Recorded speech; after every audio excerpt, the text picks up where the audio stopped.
de la République portant nomination de 2 secrétaires généraux chargés des collectivités décentralisées. Le président de la République décrète, article 1er, les hauts cadres en service au ministère de l'administration du territoire et de la décentralisation, dont les prénoms et noms suivent, reçoivent les affectations ci-après. M. Younous Silla, administrateur civil, du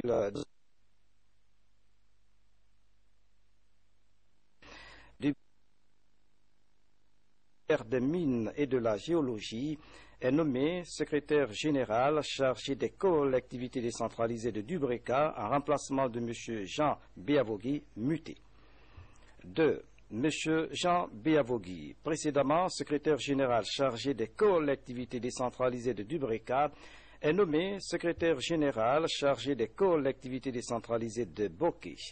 Article présent décret qui prend effet à compter de sa date de signature sera enregistré et publié au journal officiel de la République, Conakry, le 11 mai 2015, signé professeur Alpha Condé. Dans l'actualité de ce soir, vous le savez, les habitants de la Haute-Guinée témoignent de leur soutien indéfectible au président de la République, professeur Alpha Condé. Partout, les populations sont sorties spontanément et massivement pour accueillir et ovationner l'homme du changement. Après Cancan, Madiana, le chef de l'État s'est rendu à Siguiri. Voici images et commentaires. Ibrahima Keïta. En route pour la préfecture de Sigiri, le président de la République a été obligé par les populations tout au long du parcours de faire des escales. Du district de Djoumabana à celui de Bafindala, en passant par la sous-préfecture de Djouma-Kenyobakura, bénéficiaire de 75 lampadaires, et le district de Tinkeoulé, les populations ont réitéré leur soutien au professeur Alpha Condé pour la poursuite de son programme de développement si bien entamé. À tous ces niveaux, le chef de l'État a invité les uns et les autres à se faire recenser au compte de l'élection présidentielle du 11 octobre prochain. À Sigiri, c'est une autre mobilisation qui attendait le président guinéen. Presque tout Sigiri était là pour dire bienvenue au professeur Alpha Condé. Plus de 8 km de parcours pour se rendre à la place de l'indépendance.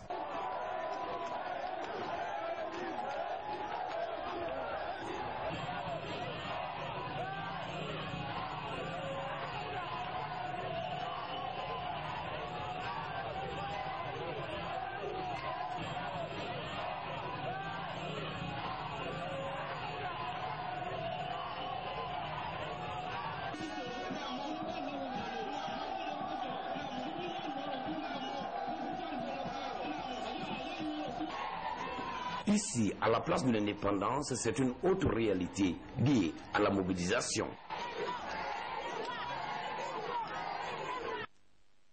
Et puis vous suivrez l'intégralité de l'étape de Sigiri dans nos prochaines éditions d'information. L'électrification des villages de Bouré dans la préfecture de Sigiri devient une réalité. Les travaux sont financés par le gouvernement guinéen et ses partenaires à hauteur de 33 milliards de francs guinéens. C'est le ministre d'État en charge des mines et de la géologie qui annonce la nouvelle. Kerfala Yansani a invité par ailleurs les habitants de Bouré à privilégier l'entente et la cohésion. Reportage Sekou Fernan Kourouma, Mohamed Amin Kaba. Kerfala Yansani est allé rassurer les populations de l'électrification du Bouré. 9 villages francs guinéens. Ce geste est la manifestation de la volonté du chef de l'État à améliorer les conditions de vie des populations du Bouré. Pour pérenniser la fourniture, le ministre des Mines demande le paiement des factures. Il faut d'abord que le courant vienne et que la fourniture soit régulière.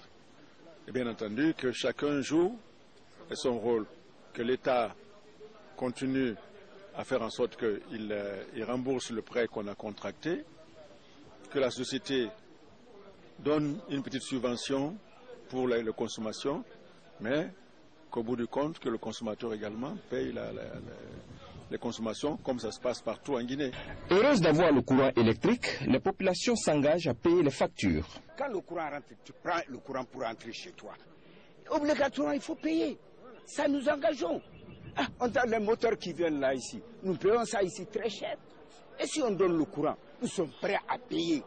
Ça rentre chez moi, je suis prêt à payer. La société Kama SA, chargée d'exécuter les travaux, est déjà à l'œuvre. On estime que d'ici à 3 mois, le Bouré aura le courant électrique. 90% était presque fait. Ça ne reste que 10% dont le réseau est fini. Comme vous l'avez dit, la basse tension et moyenne tension. Maintenant, désormais, on va procéder automatiquement, c'est-à-dire de branchement, les raccordements sur le réseau de NT et le transfo et la terre.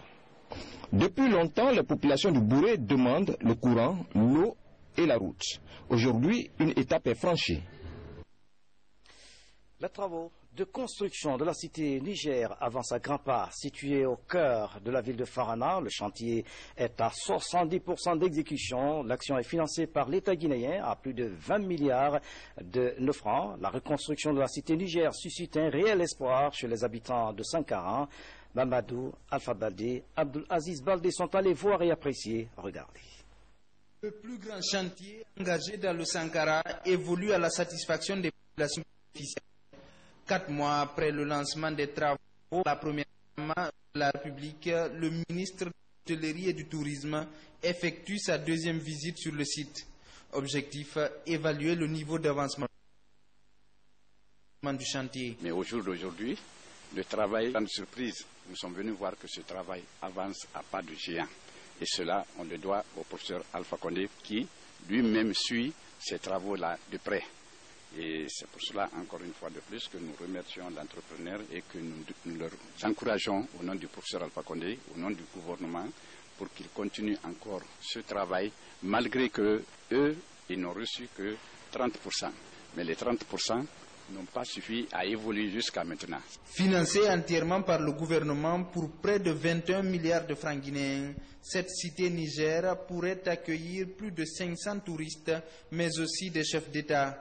Aujourd'hui, avec l'implication de tous les acteurs du projet, les travaux sont à 70% d'exécution. Nous sommes aujourd'hui à quelques 60-70% d'évolution des travaux. On avait prévu que si toutes les conditions étaient réunies, on allait finir les travaux dans 6 mois. Nous lançons un appel au gouvernement pour qu'il puisse nous aider à financer davantage pour que le travail puisse être... On exécute les travaux. Situé au cœur de Farana, la réalisation de ce patrimoine national suscite un immense espoir dans le Sankara. Dans l'actualité encore, le billet de banque de 20 000 francs guinéens a été mis en circulation ce lundi à la Banque centrale de la République. C'est au cours d'un point de presse animé par le gouverneur de la BCRG. Ce billet, selon les spécialistes, est hautement sécurisé de la deuxième famille des billets de banque du pays. Vous suivrez le reportage de Boubacar Ba dans nos prochaines éditions d'information.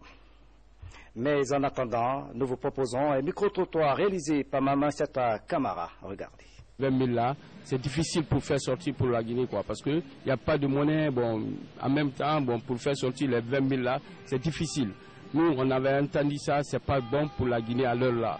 On a beaucoup de difficultés pour le problème de monnaie, même quand tu montes dans le taxi, c'est pas possible. De 7 000 monnaies, il n'y en a pas, bon, tu es obligé de descendre. Bon, mais si le 20 000 a fait sortir là, ça va fatiguer les Guinéens, quoi. Nous, il fait, bon, car il a des trucs, des économies compétentes. Et d'après les études, le résultat, il faut les... J'ai bien, c'est bon. On va essayer de... Ça va de... Par après, on va juger quoi dire. Si c'est rentable, l'État peut aussi annuler, comme l'a fait les autres monnaies. Pour les billets de 20 000 francs là, franchement, nous on se plaint. Au lieu de faire sortir les billets de 20 000 francs, il fallait faire sortir les billets de 1000 francs, francs 500, les 100 francs, 100 francs. Et même, oui, la population francs. Même si les clients viennent pour payer, les problèmes de monnaie, ça nous crée des problèmes. À plus forte raison, si tu veux envoyer de l'argent à quelqu'un, on te dit que réellement, envoie ça à la maison, tu préfères garder les 20 000 francs là au lieu de mettre ça à la banque. Là, ça nous crée des problèmes. Là, ce que j'ai à dire, franchement, pour les billets de 20 000, nous, on se plaint, ça ne peut pas nous arranger quand même. Selon moi, quand même, je ne sais pas de ce que le gouvernement est en train d'envisager, mais ce qu'il faut dire, vraiment, pour le moment, il y a trop de problèmes, parce que concernant, même quand tu rentres dans les véhicules, le problème de monnaie, ça crée des problèmes. Et si on dit encore qu'il y a des 20 000, Et j'espère que, je ne sais pas de ce que le gouvernement propose, mais quand même, selon moi, personnellement, je dis que ce n'est pas une bonne chose pour le moment. Et puis, en plus bref, le Premier ministre, chef du gouvernement, Mohamed Saïd Fofana, vient de procéder au lancement officiel des sixième journée médicale. Une démarche qui vise à réunir les acteurs nationaux et internationaux de la corporation à un échange d'idées et d'expériences afin de trouver des voies et moyens pour accélérer la riposte contre Ebola. Mohamed III Camara reviendra en détail dans nos prochaines éditions d'information. La prévention du paludisme saisonnier au centre d'une rencontre à Kindia.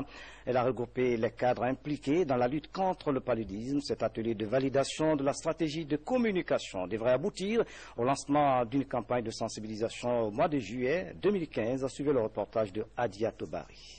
À franchir dans la mise en œuvre des réformes dans l'administration publique. 140 cadres sont à former, essentiellement des points focaux du projet basé dans les différents ministères. Pour ce départ, ils sont 30 participants venus des départements de la coopération, du plan et du budget. 3 ministères techniques au cœur de la politique de réforme de l'administration publique. Confier à ces différents ministères donc des missions.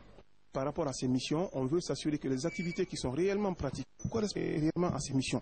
Donc, la deuxième étape, c'est de voir maintenant quelles sont les structures et l'organisation adéquate pour faire les activités qui sont déclarées donc comme en conformité avec les missions. La troisième maintenant, c'est après voir ça, quels sont les profils réels dont ils ont besoin pour faire ce travail, les effets. Et ensuite faire l'allocation de ressources, c'est-à-dire mettre des personnes bien compétentes en face de ces profils-là. Pendant 5 jours, 7 thématiques seront abordées, notamment les contours généraux de la réforme, la vision et typologie de la réforme, ainsi que les droits et devoirs des fonctionnaires. Aujourd'hui, plus que jamais, le département du budget, du plan et de la coopération rentre en droite ligne dans ce cadre de formation. Nous avons mis un accent particulier pour accompagner la politique générale de son Excellence Monsieur le Président de la République, le professeur Alpha Condé, qui veut doter de notre administration publique une administration efficiente, efficace et performante. Au total, 22 réformes ont été opérées par le ministère de la fonction publique depuis 2011. L'objectif de cette série de formations est de rationaliser toutes les actions en vue d'accélérer le processus de modernisation de l'administration publique. Vous avez certainement dû comprendre, c'était là donc un reportage de Mamadi Terna Kamisoko sur le programme de réforme de l'État et de modernisation de l'administration. On va voir le reportage de Adia Tobari sur la prévention du paludisme saisonnier au centre d'une rencontre à Kindia. Suivez ce reportage. La chimioprévention du paludisme saisonnier. Une nouvelle stratégie de lutte contre le paludisme. Elle consiste à réduire le taux de transmission de la maladie chez les enfants âgés de 3 à 59 mois. Le projet va toucher 6 districts sanitaires du pays. Pour sa mise en œuvre, les acteurs du secteur élaborent des stratégies de communication. Nous avons fait appel ici à tous les chargés de communication des différents programmes et partenaires qui appuient le ministère de la Santé pour venir essayer de valider tous les messages clés que nous allons essayer de diffuser lors de cette campagne de distribution que nous comptons mener à partir du mois de juillet 2015. En Guinée, le paludisme demeure la première cause de consultation dans les centres de santé. À travers ce projet, le Programme national de lutte contre le paludisme compte prévenir la pathologie chez environ 250 000 enfants. La distribution des médicaments de la chimioprévention du paludisme saisonnier se fera au bout de 4 mois. On a jugé nécessaire de renforcer les capacités du ministère de la Santé à assurer la prise en charge du paludisme dans ces districts sanitaires en assurant la prévention chez les enfants, et qui consiste essentiellement à l'administration de sulfadoxine pyrimétamine plus l'amodiaquine aux enfants. Recommandée par l'Organisation mondiale de la santé, cette campagne de chimioprévention du paludisme saisonnier est un projet sous-régional. L'objectif est de protéger environ 50 millions d'enfants de palud avant 2017. Dans l'actualité, la police de Waria, dans la commune de Konoda, l'action consiste à dynamiser les capacités opérationnelles de la police de proximité. C'est le ministère de la Protection civile qui a présidé la cérémonie. Le reportage est signé de Mori Kaba. La réforme du secteur de la sécurité passe tout d'abord par la formation des agents, mais aussi et surtout par l'amélioration de leurs capacités opérationnelles. Ces 2 postes police offerts par l'Union européenne à travers le projet police de proximité interviennent dans ce cadre. Ce projet a vraiment porté ses fruits et permis une amélioration concrète de la situation de la sécurité grâce au déploiement de la police de proximité dans les quartiers pilotes. J'ai le plaisir de vous confirmer aujourd'hui que l'Union européenne va donner une suite à ce projet de 18 mois avec des moyens conséquents pour poursuivre et élargir cette mise en place de la police de proximité à toute la ville de Conakry. Les populations de Waria et de Hermokono accueillent ces postes police avec enthousiasme et s'engagent de travailler en synergie avec la police nationale dans la lutte contre le banditisme. Vraiment, nous sommes très contents. On informe toutes les populations ici. Il y a des bandits dans quelque part là où les policiers ne sont pas là. Les bandits sont à tel lieu pour donner la facilité. Maintenant, on n'a plus peur des voleurs, des bandits, puisque la police de proximité est là. Je suis certaine que ma population va collaborer avec cette police de proximité pour traquer les bandits. Pour le ministre de la Sécurité, c'est un grand pas dans la lutte contre l'insécurité. Ces 2 postes de police de proximité viennent renforcer le niveau et la qualité de sécurité que le gouvernement du professeur Alpha Condé a bien voulu mettre très rapidement à disposition des populations pour contribuer à la baisse drastique du taux de criminalité dans la capitale, mais aussi à l'intérieur du pays. Le concept de police de proximité permet non seulement d'impliquer les populations auprès de la police nationale dans la lutte contre le banditisme, mais aussi il crée la confiance entre ces 2 entités condamnées de travailler en synergie pour réussir le combat contre le fléau de l'insécurité. L'autre temps fort de cette édition, le marché de Saint-Cor dans la préfecture de Beila attire de nombreux marchands des préfectures environnantes. En séjour de travail dans la région, le ministre de l'Agriculture s'est rendu dans ce marché avant de sillonner quelques périmètres rizicoles où l'appui du gouvernement commence à afficher ses premiers résultats. Fodé Camara, Roso Porcho. Au niveau de la chaîne de valeur du riz, le principal défi est lié à l'amélioration de la qualité du riz étuvé. À ce niveau, l'appui du gouvernement est en marche. Les 600 étuveuses remises au groupement de femmes des 4 régions naturelles affichent leurs premiers résultats à 5 ans.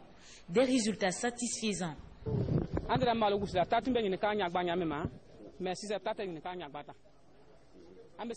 Avant, on souffrait à cause du feu.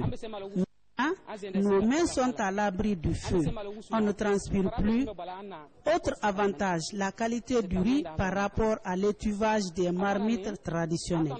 Le riz est homogène et une fois préparé, le riz est conservé jusqu'au matin.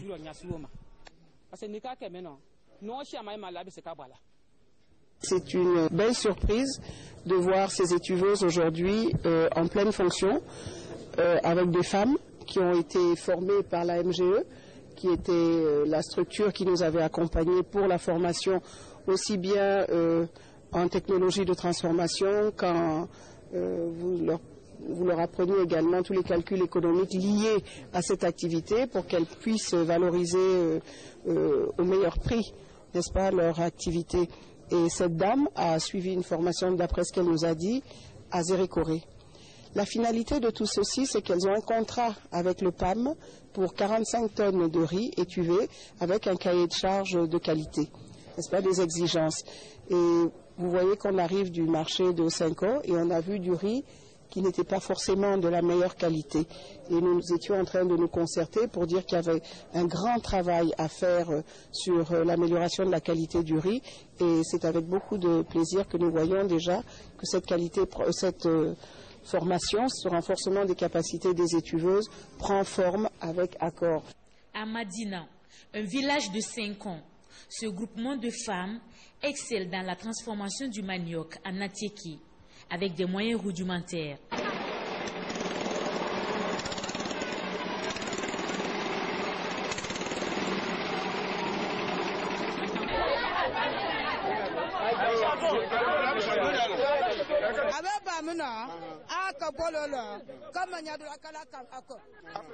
De râper, elles mettent dans un sac, elles mettent un poids dessus pour que l'eau s'écoule.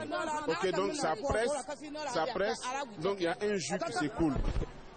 Pour aider ces femmes à moderniser leur activité afin d'augmenter les rendements, la ministre de l'Agriculture leur a offert des outillages agricoles, un moulin à arachide et 2 multibatteuses motorisées. Rosa Porcho, merci pour ce reportage. La population de Télémélé réaffirme son soutien au président de la République, professeur Alpha Condé. En témoigne cette grande mobilisation qu'elle a réservée au Premier ministre, chef du gouvernement, accompagné de la coordinatrice nationale du RPG Arc-en-Ciel. Les habitants de Télémélé ont exprimé leur adhésion à l'ambitieux programme du chef de l'État. Voici le reportage de Hadi Kamara. Télémélé est situé à 137 km de Kindia, à Califourchon, entre le Fouta Djallon et la Basse-Guinée. Cette région montagneuse trempée dans les valeurs islamiques et terreau, grands foyer coranique, a ouvert samedi son cœur et ses portes au Premier ministre chef du gouvernement, accompagné de la coordinatrice nationale du RPG Arc-en-Ciel, des députés et préfets de la Basse-Guinée, venus au nom du chef de l'État, le professeur Alpha Condé, transmettre le message de paix, de réconciliation et de lutte contre Ebola en Guinée, message destiné à ces populations venues de Gougoudje, Santou, Sarekali, Bouroual, Darmaniaki, bref, de tout Télémélé. Les populations de Télémélé sont mobilisées pour accompagner le chef de l'État, le professeur Alpha Condé, pour la conquête de son deuxième mandat. Le chef de l'État a une vision, il a un programme, et il a un programme pour chaque préfecture. Il vient de débloquer un montant pour faire rentrer l'eau potable dans les concessions pour que les femmes de Télémélé arrêtent d'aller puiser l'eau dans les barrigots. Les populations ont pris acte. Donc aujourd'hui, sans parler de la rénovation de la mosquée, les tracteurs qu'il a offerts, le marché qu'il a promis, qu'il est en train de refaire pour les femmes dont il a offert beaucoup de ciment. Je pense que les populations de Télémélé ont compris que le chef de l'État est pour l'ensemble des fils de la Guinée et que ce n'est pas un homme qui choisit les zones où il fait des actions par rapport aux gens qui ont voté pour lui. C'est un homme du peuple, c'est un homme qui est là pour les Guinéens. Il vient de le prouver aux populations de Télémélé par tous ses actes et je pense que cette mobilisation est la résultante de ces actions-là. Nous sommes très contents de Télémélé de cette mobilisation. Mais je voudrais vous parler du recensement qui fera gagner le professeur Alpha Condé. Si Télémélé veut faire gagner le professeur Alpha Condé, il faut que Télémélé se fasse recenser. Sans recensement, on ne peut pas avoir la carte d'électeur. Sans la carte d'électeur, on ne peut pas voter.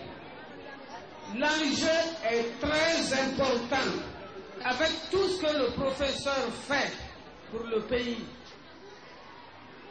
je pense qu'on doit renouveler son mandat pour qu'il achève son travail qu'il a commencé. Alors, au-delà de cette ferveur populaire, signe du soutien manifeste de Télémélé au professeur Alpha Condé, ce meeting puissant a été l'occasion d'exprimer au Premier ministre les préoccupations majeures de cette ville. À ce niveau, le Premier ministre Fofana s'est engagé avant tout d'abord à œuvrer aux côtés du professeur Alpha Condé pour la satisfaction des besoins exprimés par la population avant de se pencher sur la lutte contre Ebola, la consolidation de la paix et les chantiers ouverts par le professeur Alpha Condé. Cela témoigne de l'engagement des fils et filles de cette ville à s'engager dans une nouvelle bataille, celle du développement, comme ils l'ont dit ici. Or, ce développement ne se réussit que lorsque les gens créent un climat d'entente, de fraternité et aussi leur engagement ferme dans le programme national que le président a présenté à la Guinée. Ils l'ont dit, ils l'ont réaffirmé, leur soutien à cela. Alors je les ai remerciés tout d'abord pour l'effort qu'ils ont fourni. Comme vous le savez, Télémélé a été la première préfecture à finalement vaincre Ebola. Et leur exemple a inspiré beaucoup d'autres préfectures. Je tenais donc au nom du chef de l'État à les remercier, mais à les exhorter aussi à redoubler de vigilance pour ne plus que Ebola vienne ici, comme partout ailleurs. Deuxièmement, à renforcer l'unité et l'entente nationale entre le message que j'ai transmis au nom du chef de l'État Et maintenant, leur dire aussi tout ce que le gouvernement, le président de la République envisage pour faire Télémélé. À preuve tout à l'heure là de ce pas, nous allons poser les premières pierres du démarrage des travaux de bitumage de la voirie de Télémélé. Télémélé qui a été un peu marginalisé au plan du développement, qui va recevoir maintenant 10 km de route bitumée, qui va recevoir 600 lampadaires qui vont être déployés tant à Télémélé qu'à dans les sous-préfectures, mais qui va recevoir de l'eau et puis d'autres choses que Télémélé n'a jamais reçues. Donc tout cela est beaucoup à féliciter le chef de l'État, le gouvernement et surtout les fils et les filles de Télémélé qui sont partis rencontrer le chef de l'État, qui ont tenu à ce que je vienne ici pour constater ce changement, ce nouvel esprit tourné essentiellement vers le développement. Ces axes déjà décrits vont constamment nous guider dans l'application de la feuille de route tracée par le chef de l'État, le professeur Alpha Condé, en vue de donner une plus forte impulsion au développement des différentes localités du pays. Dans le même registre, le ministre des Guinéens de l'étranger était en tournée dans la préfecture de Koundara. Sanoussi Bantamasso est allé véhiculer les messages de paix et d'unité Al-Gassi Mouba sur les pas du ministre. La préservation de la paix au cœur des préoccupations en Guinée. C'est dans ce sens que le ministre des Guinéens de l'étranger est rendu à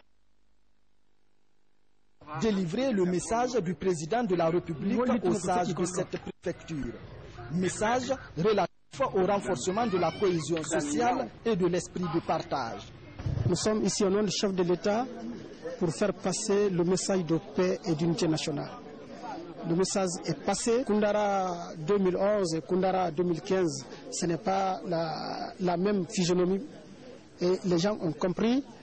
Nous espérons, comme ils l'ont dit, qu'ils sont redevables vis-à-vis du président. Donc, s'ils veulent que Koundara ait beaucoup plus de choses, ils doivent se battre pour la réélection du président pour qu'il puisse achever l'ambitieux programme qu'il a pour la Guinée. Sanoussi Bantamasso a exhorté les sages à transmettre le message aux populations afin de cultiver la paix, l'amour et l'entente entre elles. Toutes choses indispensables pour la réalisation des projets de développement. Koundara est redevable par rapport au président de la République, redevable par rapport à tout ce qui est fait depuis qu'il est au pouvoir. Le professeur Alpha Condé doit voter Alpha Condé. Nous nous battons pour ça. Nous avons pris le et l'avenir ne nous démentira pas. Après la rencontre avec les sages de Koundara, le ministre des Guinéens de l'étranger et sa suite se sont rendus dans le village de Koutang à plus de 33 km de la ville. Ici, il a invité les citoyens à un changement de comportement. À cette occasion, il a visité le chantier de la mosquée principale de Sare-Boido. Elle est offerte par le professeur Alpha Condé. C'est sur une note d'espoir que la délégation a quitté le Badiar. Page culture de cette édition, les artistes reggaeman ont fêté à leur façon l'anniversaire de Bob Marley, une occasion pour eux de véhiculer ce message de paix et d'unité. Tierno Maroufba, Moussa Goura. 34 ans après la disparition de Robert Nesta Marley, alias Bob Marley, ses adeptes continuent d'honorer sa mémoire. En Guinée, c'est dans la convivialité que les amoureux de la musique et de la philosophie Rasta commémorent ce 11 mai. La star locale du reggae guinéen s'est retranchée dans son village touristique à 50 km de Conakry pour rendre hommage à l'icône mondiale de la musique engagée. C'est avec beaucoup de méditation, Yano, et avec beaucoup de prières et aussi avec beaucoup de remerciements, tu vois, parce que c'est un grand homme quand même qui a laissé une grande œuvre sur la terre maintenant. Normalement, nous, on ne fête pas le 11 mai, c'est le 6 février qu'on fête la naissance de Bob Marley maintenant. Mais voilà quoi, puisque tout le monde le fête internationalement et que ces nombreux fans qui sont pas Rasta forcément et se souviennent de Bob Marley tous les 11 mai, alors on en fait voilà une fête entre amis. Non, sinon, Rastafari, c'est plus les méditations, les prières et les remerciements à Dieu par rapport à tout ce qu'il a fait. Regroupés au sein du mouvement de Rasta de Guinée, les hommes de l'Ox, à majorité artistes, ont mis à profit la célébration du 11 mai pour rappeler les acteurs politiques guinéens à leur devoir dans la préservation de la paix et de la quiétude sociale. C'est pour dire à tous les Guinéens que nous sommes tous un Manano, qu'il est beau pour les frères et les sœurs de rester ensemble Manano. Il faut laisser des considérations ethniques et culturelles et identitaires. Il faut se rassembler et devenir un Manano, parce que nous avons un seul drapeau, nous avons une seule devise Manano. Nous sommes tous même mère et même père Manano. Tel a été le message de Rasta depuis longtemps. Ce que j'ai à dire aux politiciens guinéens, ils n'ont qu'à se donner les mains pour qu'il y ait la paix dans notre pays. Il ne faut pas faire sortir les gens dans la rue pour les tuer. Parce que moi, à travers les marches, je n'ai jamais vu un politicien qui marche avec ses enfants ou bien ses cousins ou bien, en tout cas ses propres parents. Il est toujours avec ses fans. Ce sont ces fans qui meurent, qui se blessent toujours dans les rues. Donnez-vous les mains pour qu'il y ait une nouvelle Guinée. Plus festif, dans le village Zaen Laen, la famille Rasta se livre à un concert où le respect des libertés et des droits de l'homme sont chantés. Le tout à l'image de Bob Marley, qui reste tout comme un guide qui a éclairé les peuples en défendant les opprimés et encouragé l'amour de l'autre. Dans le même registre, le groupe traditionnel Les Espoirs de Coronti a fêté ses 20 ans de carrière. L'événement a été marqué par un concert géant de 3 heures qui a tenu en haleine les mélomanes de la capitale. Mabinti Laïsouma nous fait revivre les temps forts de ce moment. Regardez. Les fans venus des 4 coins de la capitale, pour eux, pas question de rater le concert exceptionnel de leurs idoles. Depuis à l'ère de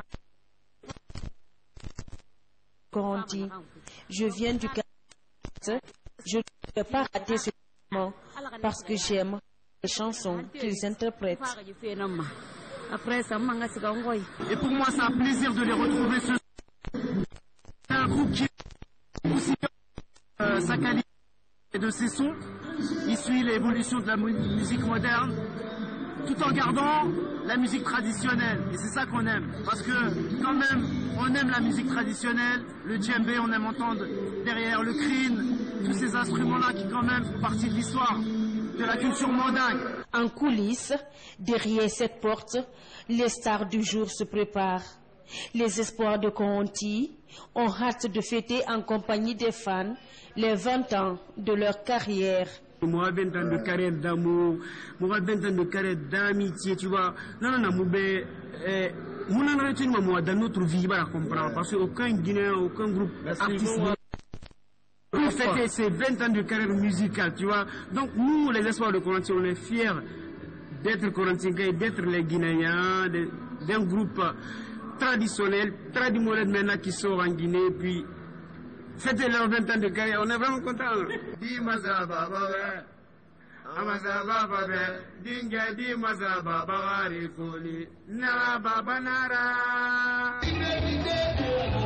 Sur scène, le groupe mythique, accompagné de son orchestre, revisite son répertoire sous les yeux conquis des hommes de culture et les mécènes qui ont vu grandir le groupe. Des enfants qui sont très sérieux. Ce comportement de tout un peuple, l'estime de toute une nation. Donc joyeux anniversaire aux Espoirs. Je suis fier d'avoir fêté le 20 ans des Espoirs de Coronti et je de Coronti et la jeunesse de la Guinée. Des pas Machete Touré, au gâteau d'anniversaire, les spectateurs ont eu droit à un concert alléchant que l'un d'eux qualifie de concert de l'année. Ce groupe participe à la promotion de la culture guinéenne, surtout au niveau international, souvent avec des instruments de musique traditionnels. Voilà ce reportage de Mabiti Laïsouma Mefa. Tous, si nous avons suivi, excellente soirée. Où que vous soyez dans le monde. À demain.